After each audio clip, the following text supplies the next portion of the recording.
আসসালামু আলাইকুম, ইউরেনিয়াম একাডেমিতে স্বাগতম। তো আজকে আমরা আমাদের পেইড কোর্সের দ্বিতীয় ক্লাস এবং ইলেকট্রিসিটি অ্যান্ড ম্যাগনেটিজমের প্রথম ক্লাস এটা আজকে আমরা করব। তো ইলেকট্রিসিটি অ্যান্ড ম্যাগনেটিজমের প্রথম ক্লাসে আমরা কি টপিকস পড়ব সেই টপিকগুলো তোমরা এই পাশে দেখতে পাবা। তো দেখো, এখানে আমরা 8টা কোশ্চেন দিয়েছি। 8টা কোশ্চেনের সবগুলো আমরা আজকের ক্লাসে কভার করব।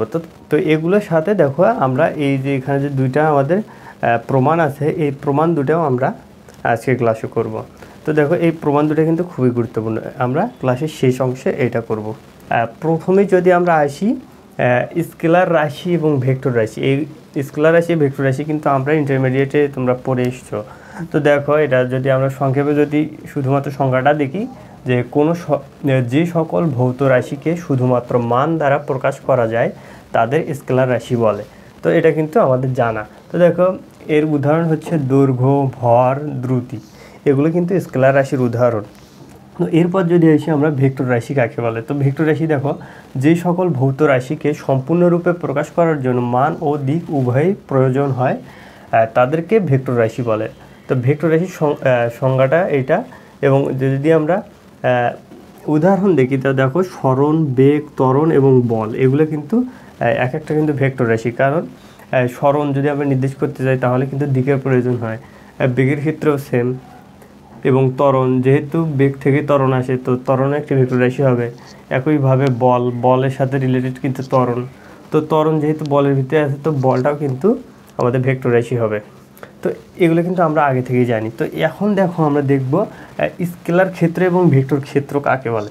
তো দেখো, কোনো একটা ক্ষেত্র বিবেচনায় নেওয়া হলে ক্ষেত্রের প্রতিটি বিন্দুর সাথে একটি ভৌত গুণ বা ফিজিক্যাল প্রপার্টি যুক্ত থাকে। প্রতিটা বিন্দুর সাথেই এক একটি ফিজিক্যাল প্রপার্টি কিন্তু যুক্ত থাকে।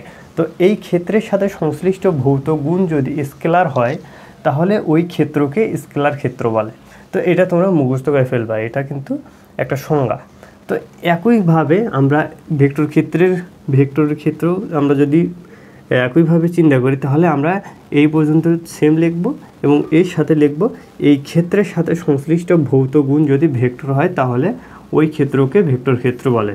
তো এই সব কিছু সেম থাকবে, শুধুমাত্র এখানে স্কেলারের জায়গায় আমাদের ভেক্টর লিখে দেব, তাহলে ওই ক্ষেত্রকে ভেক্টর ক্ষেত্র বলে। একই জিনিস সেম।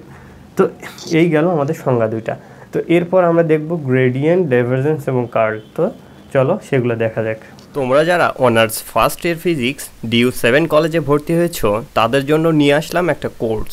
এই কোর্সের ডিটেলস তোমরা স্ক্রিনে দেখতে পাচ্ছ। তো এবার যে আমরা কোশ্চেনটা দেখব, সেই কোশ্চেনটা হচ্ছে যে দেখো, স্কেলার ক্ষেত্রের গ্রেডিয়েন্ট কি এবং গ্রেডিয়েন্টের ভৌত তাৎপর্য লেখো। এটা কিন্তু খুবই গুরুত্বপূর্ণ কোশ্চেন, এটা কিন্তু 19-এ একবার আসছে। তো এই কোশ্চেন কিন্তু হয় গ্রেডিয়েন্টেরটা আসে একবার, তারপরের বার আবার ডাইভারজেন্সেসটা বা কার্লেরটা, এটা কিন্তু ঘুরে ঘুরে কিন্তু এই কোশ্চেনগুলো আসে।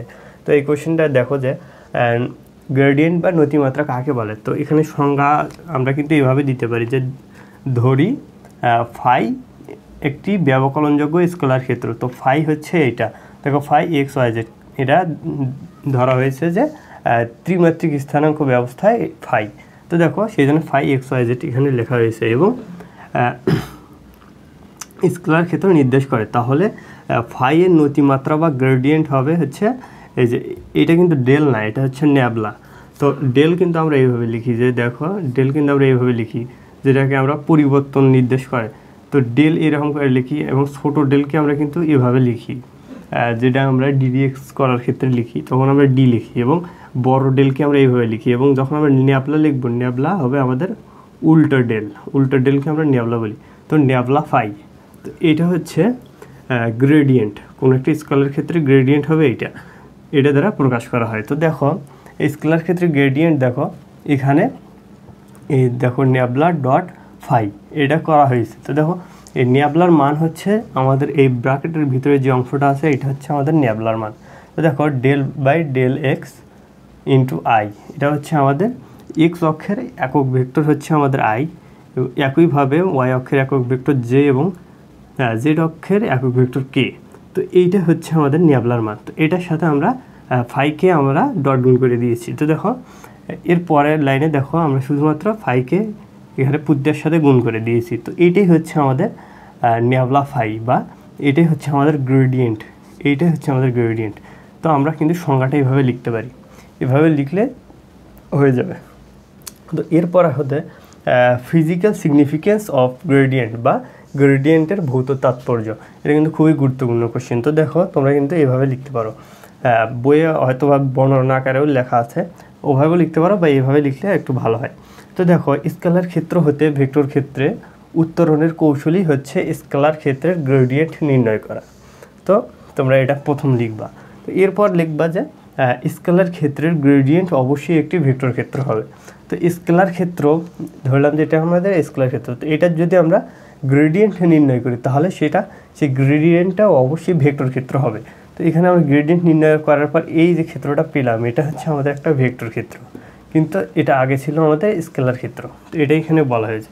তো দেখো স্কেলার ক্ষেত্রস্থিত তলের কোনো বিন্দুর নতিমাত্রা একটি ভেক্টর ক্ষেত্র, ওই একই কথা, এবং যা সংশ্লিষ্ট বিন্দুর তলের লম্ব দিকের সর্বোচ্চ বৃদ্ধির হার নির্দেশ করে। তো তোমরা এটা কিন্তু লিখতে পারো এই ফিজিক্যাল সিগনিফিকেন্সের ভিতরে। তো দেখো এরপর লিখবা যে কোনো স্কেলার ক্ষেত্রের, তো স্কেলার ক্ষেত্রটা যে ফাই হয় এবং এর নতিমাত্রা হবে ন্যাবলা ফাই। তো এটাই গেল যে আমাদের এই কোশ্চেনটার অ্যান্সার। তোমরা এভাবে করতে পারো বা তোমাদের বইয়ে লেখা আছে, তোমরা বই দেখেও কিন্তু পড়তে পারো। তো এরপর আমরা দেখব যে ডাইভারজেন্স আসলে কাকে বলে। তো ডাইভারজেন্সটা দেখা যাক। তো এখন যে কোশ্চেনটা দেখবো সেই কোশ্চেনটা হচ্ছে যে দেখো ডাইভারজেন্স কাকে বলে এবং ডাইভারজেন্সের ভৌত তাৎপর্য লেখো। তো এটা কিন্তু 2020 সালে এসছে, এটাও খুবই গুরুত্বপূর্ণ একটা কোশ্চেন। তো দেখো প্রথমে যদি আমরা ডাইভারজেন্সের যে সংজ্ঞাটা, সেই সংজ্ঞাটা যদি আমরা দেখি যে দেখো কোনো স্থানের প্রতিটি বিন্দুতে ভি হচ্ছে তোমার একটা ভেক্টর। তো এই ভি এর মান হচ্ছে যে এক্স ওয়াই জেড, এবং এটাকে এইভাবে প্রকাশ করা হয়। তো একটি ব্যবকলনযোগ্য ভেক্টর রাশি হলে ভি এর ডাইভারজেন্স হবে ন্যাবলা ডট ভি। তো দেখো ভি হচ্ছে আমাদের একটা ভেক্টর রাশি, যেটা হচ্ছে আমাদের মান হচ্ছে এইটা। তো এইটাকে আমরা যখন ডাইভারজেন্স করব, তো ডাইভারজেন্স করা মানে হচ্ছে যে ওই ভেক্টর রাশিকে এই ন্যাবলার সাথে ডট গুণ করা, এটা হচ্ছে ডাইভারজেন্সের সংজ্ঞা। তো দেখো আমরা এখন ন্যাবলার সাথে এই ভি ভেক্টরটার ডট গুণ করব। তো ডট গুণ যখন করব দেখো এখানে আমরা ন্যাবলার মানটা লিখেছি এবং সাথে এই ভি এর মানটা আমরা এখানে লিখেছি। তো দেখো এই দুটোকে যখন আমরা ডট গুণ করব, তো ডট গুণ যখন আমরা করি তখন আমরা কীভাবে করি, তো দেখো এখানে যখন যেহেতু এক্স ওয়াই জেড আছে, তো দেখো এক্সের সাথে যখন আমরা এক্সের গুণ করব বা এই আইওয়ালা টার্মের সাথে এই আইওয়ালা টার্মটা গুণ করব, তো দেখো আই এবং আই যখন দুইটাই একক ভেক্টর একই হয় এবং তাদের গুণ যখন হয় আই এবং আই, এটা ইজ ইকুয়াল টু হচ্ছে আমাদের 1। তো দেখো যখন আমরা এই দুটো গুণ করে দেব তখন মান কিন্তু আমরা 1 পাবো। তো দেখো ডেল ভি এক্স এবং ডেল এক্স এটা পাবো। এবং যদি আমরা এই জে এর সাথে যখন আই এর গুণ করব, দেখো আই ইন্টু হচ্ছে জে, এটা করলে কিন্তু আমরা 0 পাবো।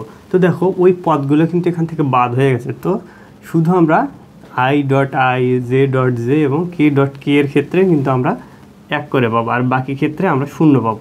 তো দেখো আমরা ওই সিস্টেমে কিন্তু লিখেছি।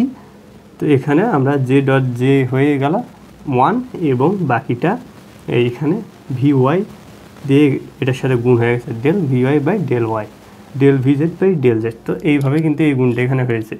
তো এরপর হচ্ছে ডাইভারজেন্সের যে ভৌত তাৎপর্য বা ফিজিক্যাল সিগনিফিকেন্স অফ ডাইভারজেন্স। তো ফিজিক্যাল সিগনিফিকেন্স অফ ডাইভারজেন্স যখন আমরা দেখব, এই যে আমরা বর্ণনাটা এখানে লিখেছি, এই বর্ণনাটা তোমরা লিখলে কিন্তু ফুল নাম্বার পাওয়া।